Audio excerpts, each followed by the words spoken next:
என்பது இன்ன இசை பாடல் வகை என்பதை குறிப்பதாக கொள்ளலாம். பதிற்று பத்துள் வந்துள்ள துறைகளாவன இயன்மொழி வாழ்த்து, உழிஞை அரவம், ஒள்வாளமலை, காட்சி வாழ்த்து, காவன் முல்லை, குறவை நிலை, செந்துரை பாடான் பாட்டு, தும்பை அரவம், நாடு வாழ்த்து, இது போன்ற பல துறை, விரலி ஆற்றுப்படை, இது போன்ற துறைகள் எல்லாம் இந்த பதிற்றுப்பத்தில் காணப்படுகின்றன.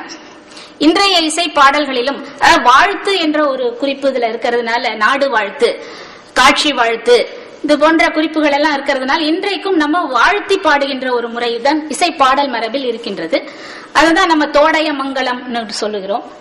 அதே போன்று வர்ணம், கிருதி, கீர்த்தனை, கீதம், திருப்புகழ், தேவாரம், இது போன்ற பாடல் வகையாக இந்த துறை என்பதை நாம் கொள்ளலாம் என்று கருதுகின்றேன். எனவே பதிற்றுப்பத்தில் உள்ள துறைகள் இவற்றோடு நேரடி தொடர்பு இல்லை என்றாலும் மேற்கண்ட இசை பாடல்கள் உருவாவதற்கு தோற்றம் இதிலிருந்து நாம் பெற முடிகின்றது. அடுத்தபடியாக வண்ணம் என்பதை நாம் பார்த்தோம் என்றால், வண்ணம் என்பது பாட்டின் கண்ணே நிகழும் ஓசை விகற்பமாகும். இது 20 வகையாக தொல்காப்பியத்தில் குறிப்பிடப்பட்டிருக்கிறது. எல்லாருக்கும் தெரியும். வண்ணம் தாமை நாளைந்தென்ப. பா வண்ணம், தா வண்ணம், வல்லிசை வண்ணம், மெல்லிசை வண்ணம் முதலான 20 வகைகளுள் ஒழுகு வண்ணம் என்ற ஒரு வண்ணம் பதிற்றுப்பத்தில் காணப்படுகிறது. ஒழுகு வண்ணம், ஒழுகு வண்ணத்துடன் கூடிய சொற்சீர் வண்ணம் ஆகிய 2 வண்ணங்களை பதிற்றுப்பத்து ஆசிரியர்கள் தங்களுடைய செய்யுட்களுக்குரிய வண்ணமாக அமைத்துள்ளனர். ஒழுகு வண்ணம் என்றால், ஒழுகு வண்ணம் ஓசையின் ஒழுகும் என்பது தொல்காப்பியர் நூற்பா. செய்யுட்கண் ஓசை அற்று அற்று செல்லாமல் ஒழுகிய ஓசையாய் செல்வது ஒழுகு வண்ணம் என்று இதில் விளக்கம் குறிப்பிடப்பட்டிருக்கிறது.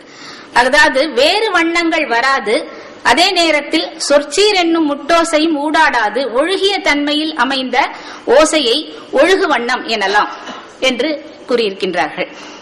சான்றாக இந்த பதிற்றுப்பத்துல இருக்கின்ற 2ஆம் பத்து, அதாவது இன்றைக்கு நாம ஒழுகிசை என்ற ஒரு சொல்லை நாம் கேட்கின்றோம்.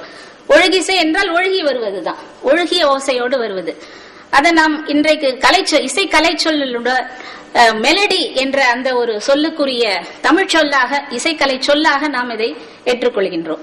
எனவே ஒழுகிசை என்றாலே ஒரு ஆரோசை அமரோசை உடன் கூடிய ஒரு நேரத்தில் ஒரு ஒலி மட்டுமே ஒலிக்கக்கூடிய ஒரு ஆரோசை அமரோசையுடன் கூடிய ஒரு இசை வகையாக இது இருந்திருக்க வேண்டும் என்று கருத முடிகின்றது. எனவே ஒழுகு வண்ணம் என்றாலே இது இன்றைக்குரிய இந்த பண் முறையில் அமைந்த, ராக முறையில் அமைந்த ஒரு இசை வடிவமாக அது இருந்திருக்க வேண்டும் என்று இந்த பதிற்றுப்பத்து ஆசிரியர்கள் விரும்பி இருக்கலாம், அல்லது அந்த கருத்தோடு இதை எழுதியிருக்கலாம் என்று கருத முடிகின்றது. ஏனென்றால் இந்த ஒழுகு வண்ணம் என்ற அந்த குறிப்பிட்ட வண்ணம் மட்டுமே இதற்கு அதிகமான முழுமையாக இது பயன்படுத்தப்பட்டிருப்பதால் இந்த ஒரு கருத்தை நான் இந்த மாநாட்டில் முன்வைக்க விரும்புகின்றேன். எனவே இந்த ஒழுகு வண்ணம் எந்த ராகமாக இருக்கலாம்.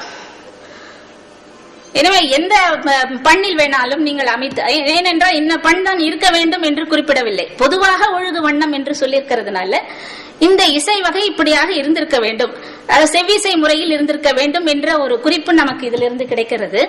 இது என்ன வண்ணமாகும், அத வண்ணம் என்றாலே இவ்வண்ணம் இவ்வாறு இருக்க வேண்டும் என்ற ஒரு குறிப்பை பொதுவாக நாம் சொல்ல வேண்டும் என்றால், இவ்வாறு இத்தகைய தன்மையோடு இந்த இசை முறை, இந்த பாடல் முறை இருக்க வேண்டும் என்ற ஒரு விளக்கத்தையும் நாம் இதற்கு கொடுக்கலாம். இவ்வண்ணமாக, ஒழுகு வண்ணமாக இந்த செய்யுட்பகுதி இருந்திருக்க வேண்டும் என்ற ஒரு நிலையில் இது ஆரோசை அமரோசையுடன் கூடிய ஒரு இசை வடிவமாக, பண் வடிவமாக, ராக வடிவமாக இந்த பதிற்றுப்பத்து செய்யுட்கள் இருந்திருக்கலாம் என்ற கருத்தோடு ஒரே ஒரு பாடலுக்கு இந்த ஒழுகு வண்ணம் எப்படி இருக்க வேண்டும் என்ற ஒரு கருத்தை நான் இங்கு முன்வைக்கிறேன்.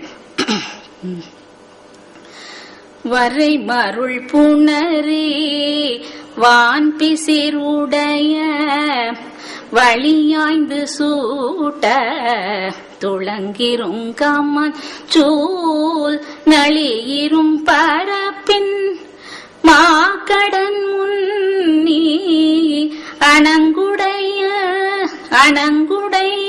உணரேமம் பூணர்க்கும். இந்த மாதிரி இந்த வண்ணமாக, இந்த ஒழுகு வண்ணமாக இந்த பதிற்றுப்பத்து பாடல் இருந்திருக்கலாம். சொற்சீரடி பயின்று வரும் பா வகையை சொற்சீர் வண்ணம், இன்னொரு வண்ணம் சொற்சீர் வண்ணம் என்ற ஒரு வண்ணம் இதில் பயன்படுத்தப்படுகிறது என்று கூறப்படுகிறது. தொல்காப்பியர் குறிப்பிடும் பா வண்ணம் என்பது சொற்சீர் வண்ணமாகும். பா வண்ணம் என்பது சொற்சீர் வண்ணமாகும். பா வண்ணம் சொற்சீர்த்தாகி நூற்பார் பயிலும் என்பது தொல்காப்பியம். பதிற்று பத்தினுள் சொற்சீர் வண்ணம் என்று தனியாக ஒரு வண்ணம் கொடுக்கப்படவில்லை. ஒழுகு வண்ணம் என்பது முதலில் கொடுக்கப்பட்டிருக்கு. ஒழுகு வண்ணத்துடன் கூடிய சொற்சீர் வண்ணம் என்று ஒரு சில செய்யுட்களில் பயின்று வருகின்றது. உதாரணமாக 2ஆம் பத்தில் உள்ள 4ஆம் பாடல். இந்த சொற்சீர் வண்ணம், எனவே சொற்சீர் வண்ணம் என்பது தொல்காப்பியர் குறிப்பிட்டுள்ள பா வண்ணம். இந்த பா வண்ணமும் ஒழுகு வண்ணமும் கலந்த ஒரு நடை இந்த பதிற்று பத்தில் இன்னொரு அமைப்பாக கொடுக்கப்பட்டிருக்கிறது.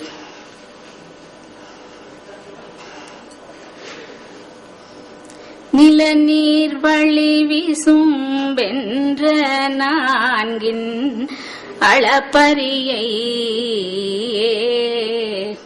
இதுல இந்த நிலநீர் வழி விசும்பென்ற நான்கின் அளப்பரியையே இது சொற்சீராக அமைந்திருக்கின்றது. நாள் கோடிங்கண் ஞாயிறு கணையழல் ஐந்தொருங்கு புணர்ந்த விளக்கத்தனைய போர்தலை மிகுத்த வீரை பதின்மரோடு துப்புத்தூரை போகிய துணிவுடையாண்மை அக்குரநனைய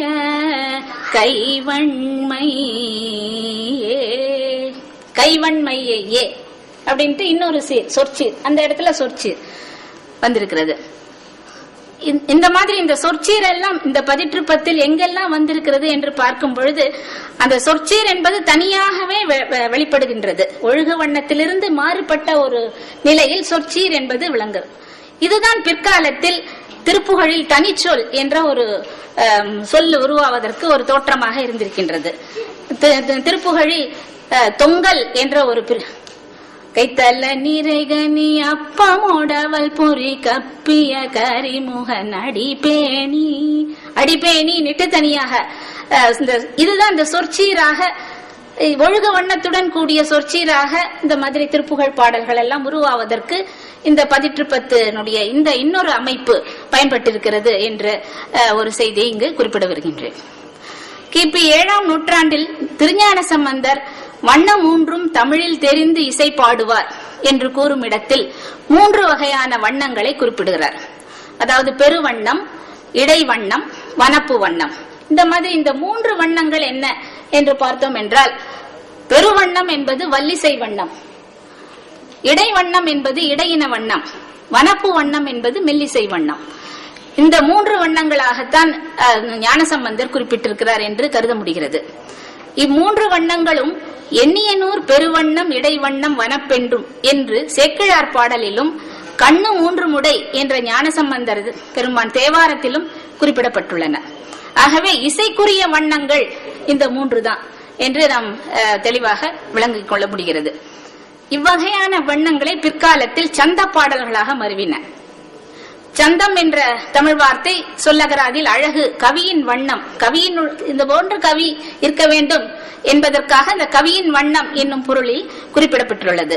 வண்ணம் என்ற சொல் இதற்கு ஒரு சிறப்பு பெயராகும். மண்டல புருடர் சூடாமணி நிகண்டில் மருவிய வண்ணம் சந்தம், வடிவின் பேர் சென்னமாமே என்று குறிப்பிட்டுள்ளார்.